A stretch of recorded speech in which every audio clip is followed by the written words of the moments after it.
अस्सलामु अलैकुम व रहमतुल्लाहि व बरकातुहू।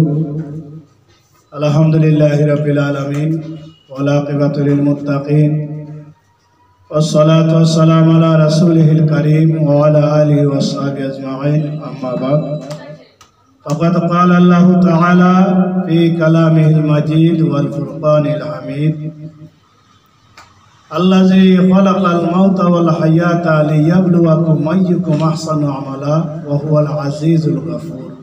सदक़ल्लाहुल अज़ीम। अल्हम्दुलिल्लाह, महान अल्लाह पाक रब्बुल आलमीনের দরবারে কালিমাতু শুকর আদায় করি, যিনি আমাদেরকে এই মহতি মাহফিলে মিলাদ মাহফিলে উপস্থিত হওয়ার তৌফিক দিয়েছেন। সকলে বলি আলহামদুলিল্লাহ। সুপ্রিয় উপস্থিতি, আমি আপনাদের সামনে মহাগ্রন্থ আল কুরআন থেকে ৬৭ নম্বর সূরা সূরাতুল মুলক তিলাওয়াত করেছি। আল্লাহ পাক যদি আমাকে এই আয়াতের আলোকে আলোচনা করার তৌফিক দান করেন, আমি সামান্য আলোচনা করে আপনাদের মাঝ থেকে বিদায় নেব ইনশাআল্লাহ। এই সূরাটি অত্যন্ত গুরুত্বপূর্ণ ফজিলতপূর্ণ একটি সূরা। রাসূল পাক সাল্লাল্লাহু আলাইহি সাল্লাম ইরশাদ করেন, এই সূরা হচ্ছে বান্দাকে জান্নাতে নেওয়ার জন্য একটা যোগরাকারী সূরা। অর্থাৎ যতক্ষণ পর্যন্ত বান্দাকে জান্নাত না নিবে ততক্ষণ পর্যন্ত বান্দা সঙ্গ ত্যাগ করবে না, যারা এই সূরা বেশি বেশি তেলাওয়াত করবে। তাছাড়া রাসূল পাক সাল্লাল্লাহু আলাইহি সাল্লাম এই সূরাটি বেশি বেশি তেলাওয়াত করতেন। যে কোনো বিপদ আপদ থেকে নাজাতের জন্য সূরাতুল মুলক অত্যন্ত উপকারী এবং গুরুত্বপূর্ণ।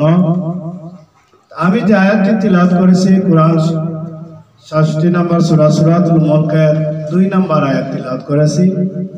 এই আয়াতে আল্লাহ তাআলা কি বলছেন? আল্লাহ তাআলা বলছেন, আল্লাযী খালাকাল মাউতা ওয়াল হায়াতা লিয়াবলুয়াকুম আইয়ুকুম আহসানু আমালা। আমি জীবন এবং মৃত্যুকে সৃষ্টি করেছি যাতে করে বুঝতে পারে কারা নেক আমল করে, কারা ভালো কাজ করে, কারা দুনিয়াতে আল্লাহ এবং রাসূলের পথে চলে, আমার বিধান পালন করে। সেই জন্য তাহলে এই জীবন এবং মৃত্যু হচ্ছে আমাদের জন্য একটি পরীক্ষা। আল্লাহ তাআলা পরীক্ষা করার জন্য তিনি আমাদেরকে জীবন এবং মৃত্যু দিয়েছেন।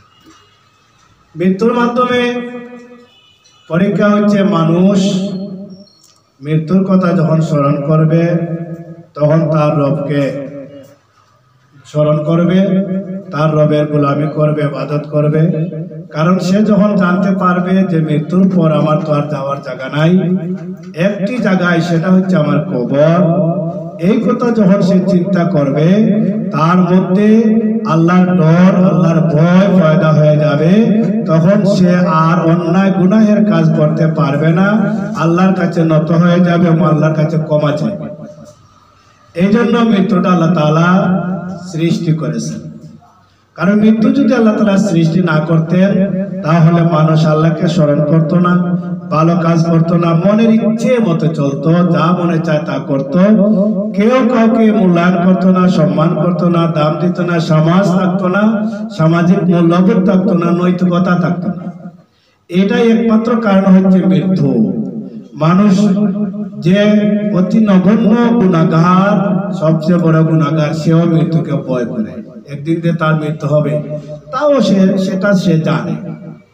হয়তো অনেক মৃত্যুর কথা স্মরণ করে অনেক গুনাহগার সে ভালো হয়ে যায়, অর্থাৎ আল্লাহর ডর ভয় তার অন্তরের মধ্যে পয়দা হয়ে যায়, সে অন্যায় কাজ থেকে আবার ফিরে আসে, চলে আসে।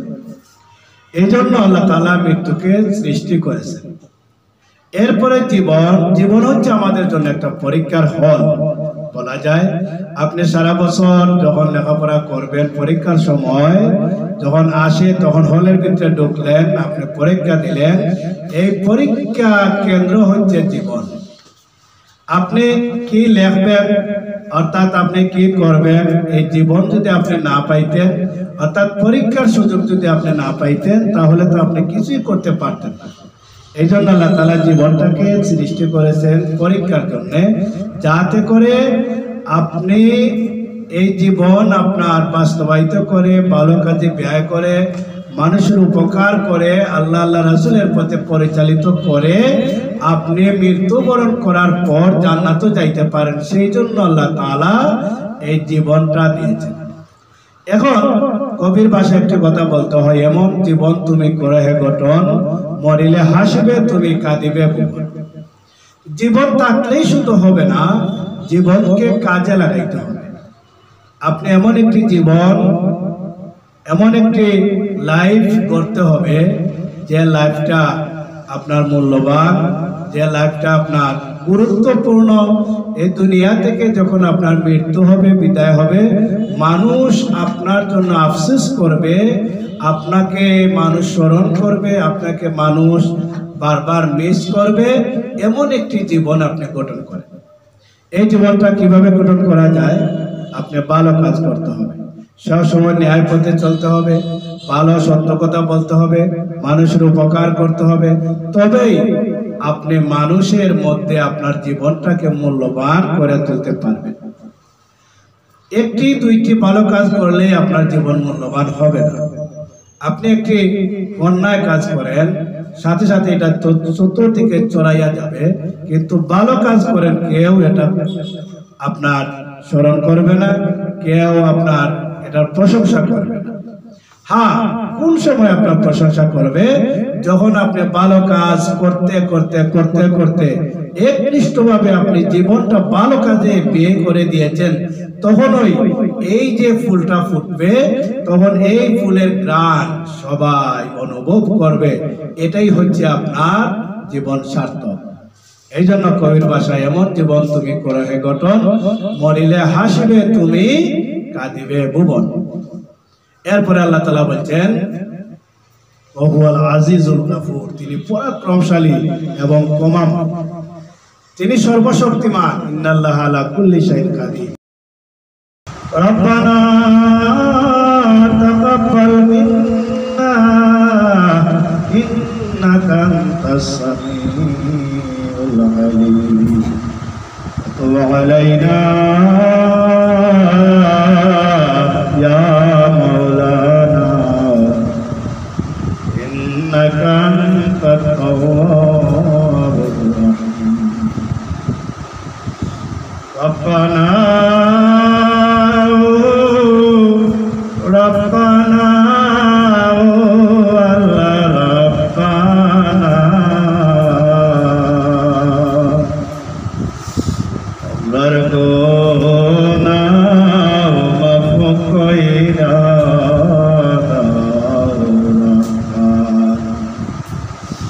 আমরার গোনা মাফ কইরা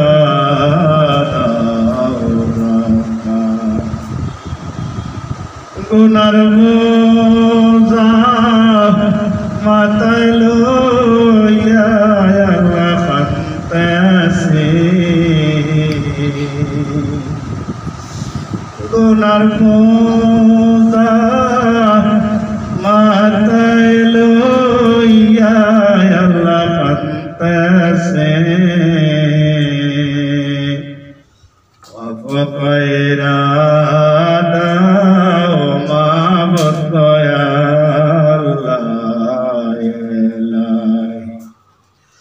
মাফ কইরা দাও মাবুদ দয়াল ইলাহি। আপনি যদি মাফ না করেন আল্লাহ বান্দারে, আপনি যদি মাফ না করেন আল্লাহ বান্দারে, বল দেখি বান্দা যাইবে কার দ্বারে, বল দেখি বান্দা যাইবে কার দ্বারে।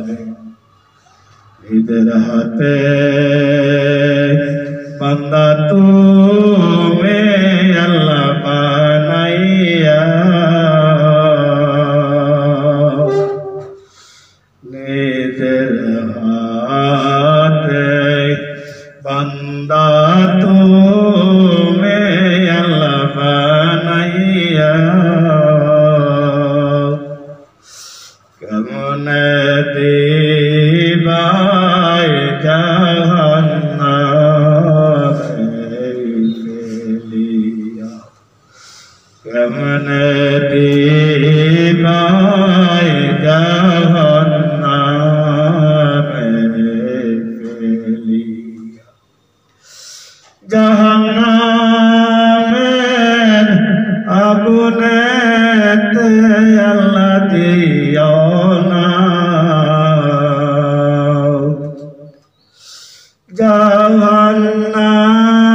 জাহান্নামের আগুনেতে আল্লাহ দিও না